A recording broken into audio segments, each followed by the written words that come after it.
Hey everyone, welcome to the Pawareness podcast, and thanks for joining me. Be sure to rate, review, and subscribe on iTunes, Spotify, and YouTube, and also check us out at pawareness.org and on Instagram at pawareness_official. On Instagram, we are doing submissions for Pet of the Week, where you can submit your foster pet, and we'll pick one winner every month, and we'll give $200 to their choice of charity or foster. Thanks for watching, and I hope you enjoy this episode. Hey everyone, and welcome to today's episode. Today I have Christy with the Animal Pad, and she handles the TAPACT section of Animal Pad. And if you guys aren't familiar with Animal Pad, it's probably one of my favorite projects that I've gotten to collab with this far in the life of Pawareness. So I'm going to go ahead and let Christy introduce herself and talk about the Animal Pad and what she does. Go ahead and take it away, Christy. Thank you so much for that introduction. We're so happy to hear that we're one of your favorite rescues. So yeah, I'm Christy, and I am a volunteer with the Animal Pad. More specifically, I'm the director of TAPACT, which is our advocacy and activism wing. And the Animal Pad as a whole was started about 10 years ago. And initially we were rescuing from mostly Southern California shelters that were overcrowded. And then rescue really started booming, and we felt like everyone else kind of had Southern California handled. So we decided to move on to rescuing from Mexico. And that's what we've been doing for the last few years. And seeing just kind of some abuse and exploitation issues having to do with our rescue in Mexico is where TAPACT was born. And we decided we needed to advocate for animals a little bit more. A couple of questions here. Does it strictly deal with dogs, and do you strictly rescue from Mexico, or are there any deviations from that? There are definitely deviations. We kind of pride ourselves on being flexible, and at the end of the day, we're animal lovers. And so it's really, really tough for us to turn down any case that someone brings to us. So we do pretty much strictly deal with dogs. We actually rescued our first cat the other day, and that's probably not going to be in the plans for the future because that's not our expertise. But we are always happy because we get messages a lot about cats and other animals. And we have some rescue connections that we tend to kind of outsource those kinds of things to. And then, we sometimes even get emails about like pigs, chickens, and we don't rescue those animals, but we can point you in the direction of someone who does. And as far as Mexico, we primarily rescue from Mexico, but certainly we still rescue from within the United States. Sometimes we'll pull dogs from the San Diego Humane Society, or we have done quite a few rescues recently, pulling dogs from Imperial County, which is about 2 hours east of San Diego. We like to rescue from places that nobody else is rescuing from.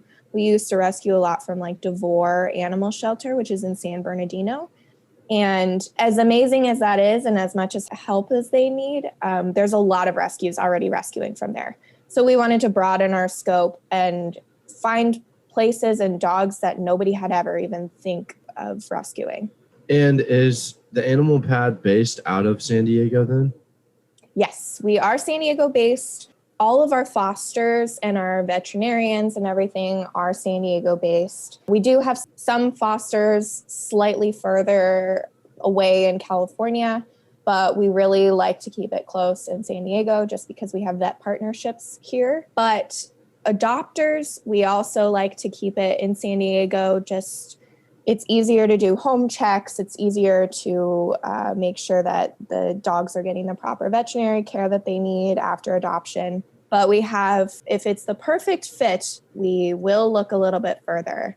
But that's not to say you don't have to be San Diego based to volunteer with us by any means. I just got my brother involved, and he's in Colorado, and he's doing a lot of stuff for the Animal Pad. I think on my team, my furthest volunteer is in Ohio. We have adoption and foster coordinators in other countries. So everyone can get involved with the Animal Pad. It's just we're a little more strict on fosters. Like, how does someone outside of San Diego, what are some of the things that they're doing? Yeah, so honestly, most of the things that we do with the rescue are not hands-on with dogs.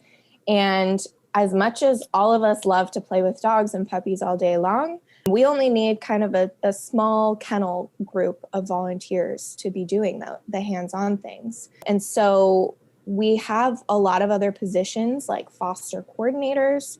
Those are the people who are making sure that all of our fosters have everything they need. And that is purely based off of email, text message, phone calls. So you could be anywhere in the world basically to do that. And then for my team in particular, TAPACT, we actually kind of market it as a anywhere in the world type of position because we're doing a lot of research, we're doing a lot of emailing outreach, phone call outreach, and kind of like more creative work, working on our social media, and none of that needs to be done in person. It's especially during the pandemic with the how easy it is now to use video calls like we're doing right now. I don't even need to see my team in person. And of course, I love to see them in person when I can, but I don't need to. So it's very easy for anyone and everyone to get involved. Yeah, that's amazing. And it's just leveraging the power of social media and the times that we live in. Now, I do want to ask, since you guys are primarily working with dogs in Mexico, what's the infrastructure on that like? Like what's different between that and rescuing dogs, let's say in like Texas or something? Yeah. So I would say the biggest difference is the condition of the dogs. So certainly the United States has a lot of animal abuse and animal neglect, but for the most part, when we're pulling dogs from shelters, I wouldn't say healthy, but they're doing okay. They might have a couple different ailments. Every once in a while, you might get a pretty serious medical case. But when we're rescuing from primarily the streets of Mexico, just about every dog has a very long list of illnesses or just ailments. A lot of mange, which is not something you see quite as frequently in the United States, and a lot of like tick-borne diseases. So the veterinary care is pretty extensive for most of our dogs. And that means that we go through a quarantine period with each of our dogs because most of them have not been fully vaccinated. They do, in order to be brought into the United States, they need to have a rabies vaccination, and sometimes they require a couple others. But so that we usually get that done down in Mexico, bring them across and do the rest of their vetting within like a week or two, and then they can go to their foster. So that's something that's definitely different. Our fosters have to wait for that quarantine period to be up before they get their dog, versus when we rescue from like Imperial County or the San Diego Humane Society, the dogs either have been vaccinated already there or have been vaccinated previously.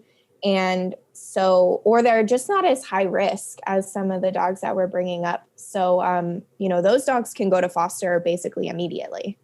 Yeah. And I think that's so cool that you guys pivoted. You're like, okay, like California is covered. We feel like we can make an impact, more in Mexico or, whatever. So I think that's amazing when businesses do that. They take the risk, and I don't know. I just think that's awesome that you guys did that. Now, what do you think in terms of the dogs that you're seeing from there?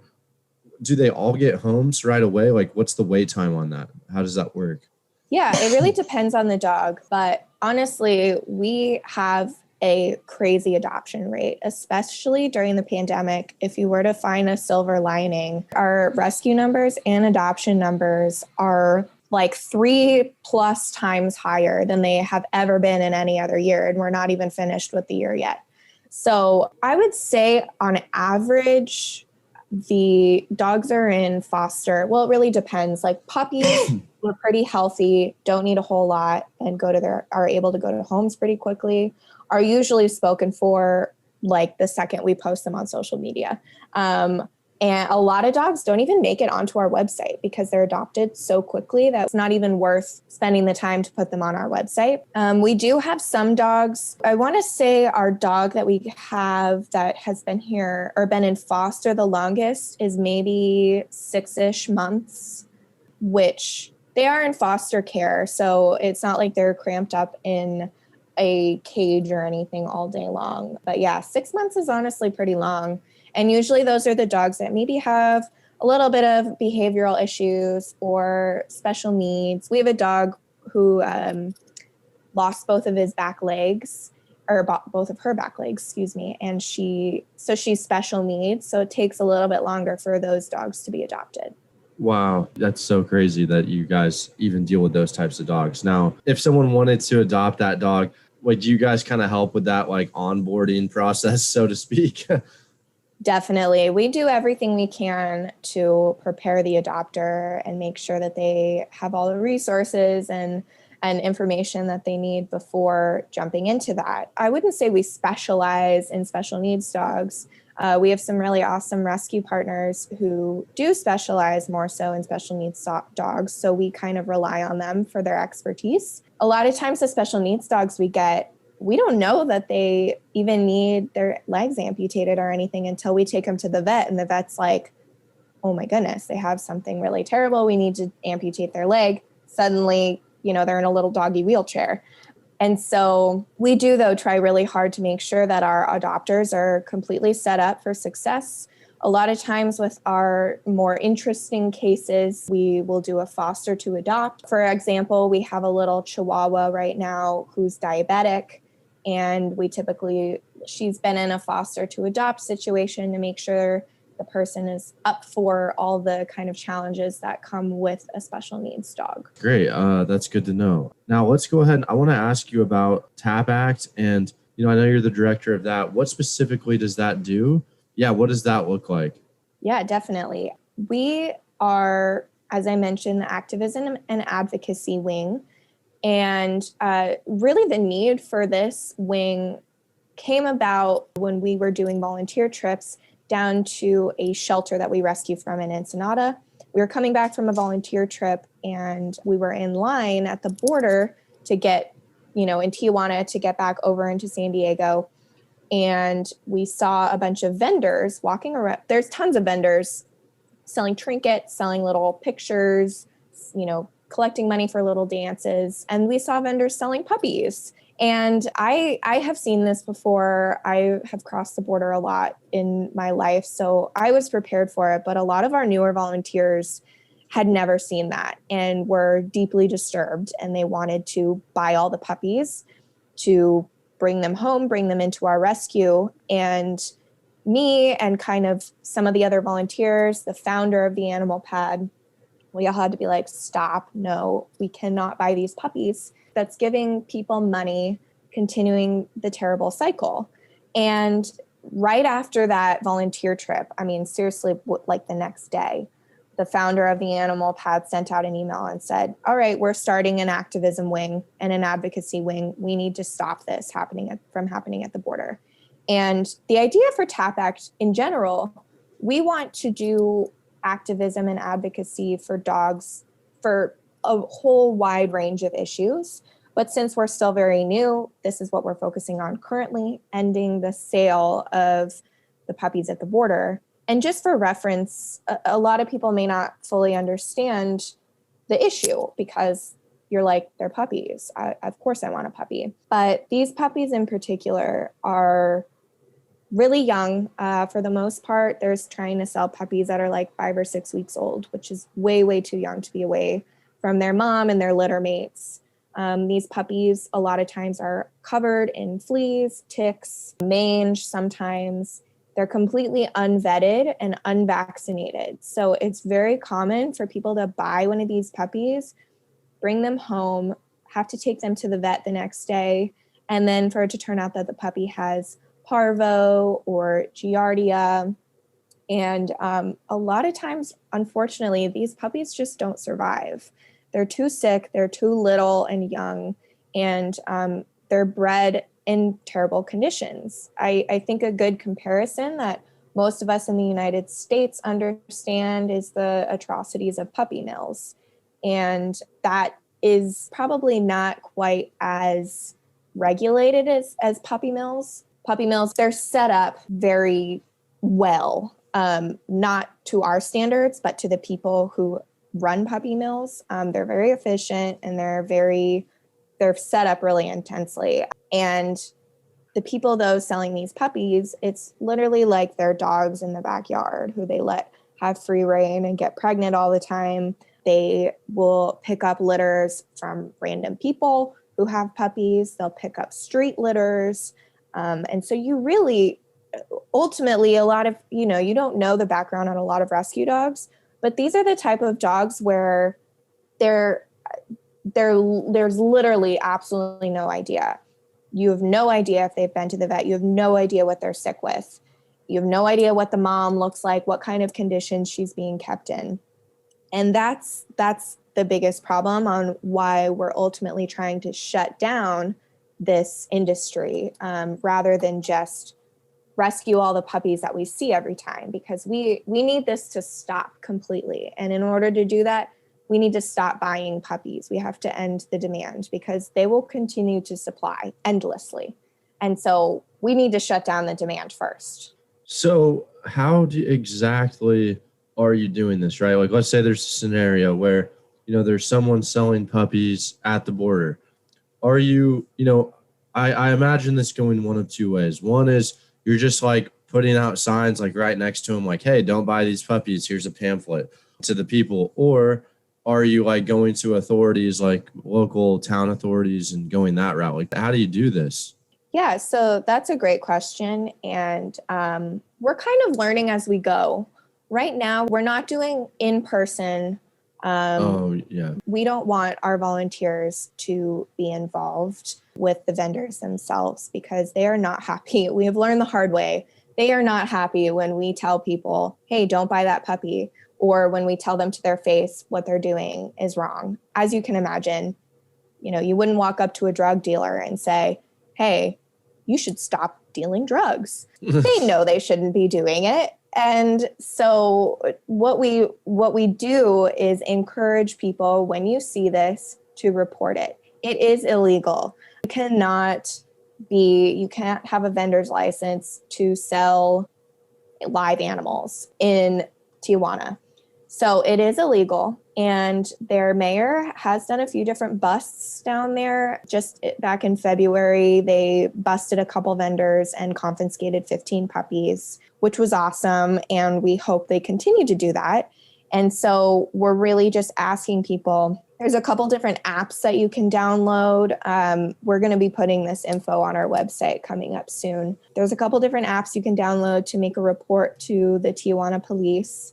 And we ask people, when you're crossing the border, to tell the Border Patrol agents that there's vendors. For the most part, they know, and that's like the absolute least of their concerns. But from the Border Patrol people we've talked to, we need to make it a concern of theirs. We need to be showing that this is a high priority for people in San Diego and people in the United States and Mexico. Saving these puppies is a high priority and should be, of course, in my opinion, for everyone. So yeah, for now, we're asking people to report it. We're asking people to report it to us as well. We always are collecting photo evidence, video evidence, because these vendors know us by now and they don't they walk the other direction when they see us coming. They know that we don't approve because we, in the beginning, were doing a lot of like, hey, what are you doing out here? You shouldn't be selling these puppies. So they know us. And a lot of times we travel in the Animal Pad's van, which has the Animal Pad and TAPACT stamped all over it. So they know to stay away from us. So yeah, we're asking people, if you're driving across the border and you see these vendors, to email us pictures, details about the incident. We're working on keeping track of who the vendors actually are.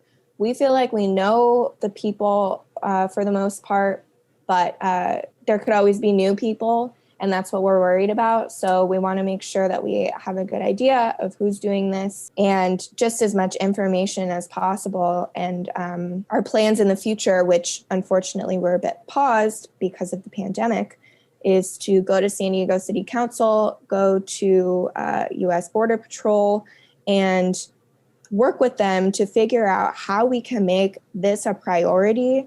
We're already working so hard to stop a lot of various illegal incidents happening down in Tijuana.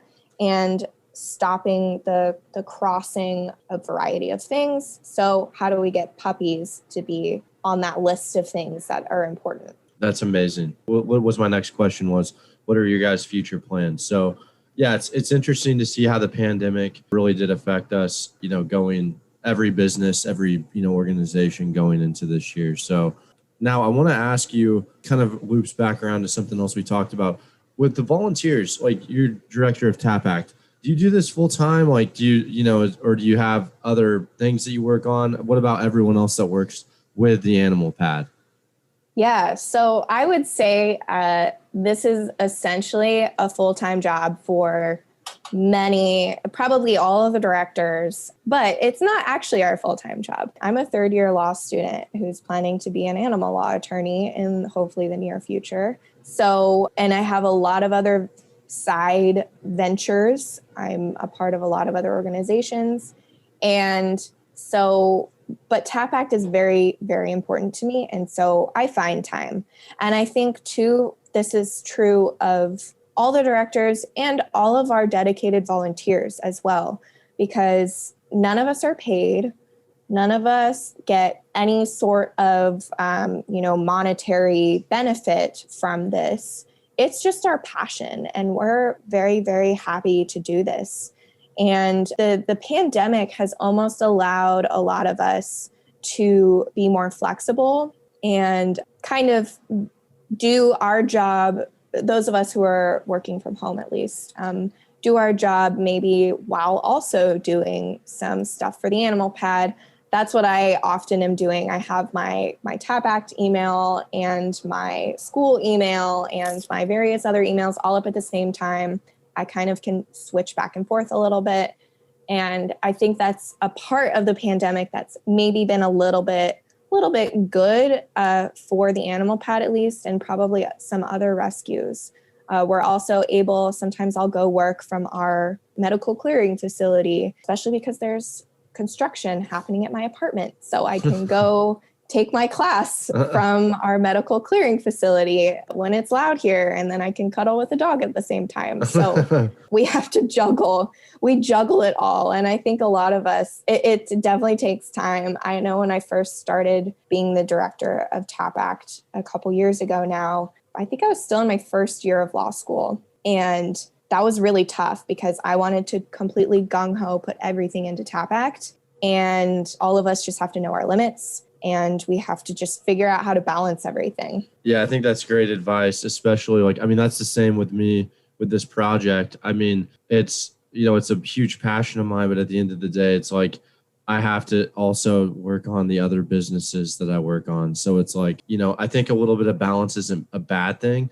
And I think it's always amazing too, talking to individuals that I get it, for so many people, this year has been some of the worst years of their life, but just seeing, positivity in 2020, I think even makes it stand out even more. So that's amazing. The last thing I'll say is okay, so where can people reach out to you at? Where can people find, Kristy and the animal pad? How do we do that?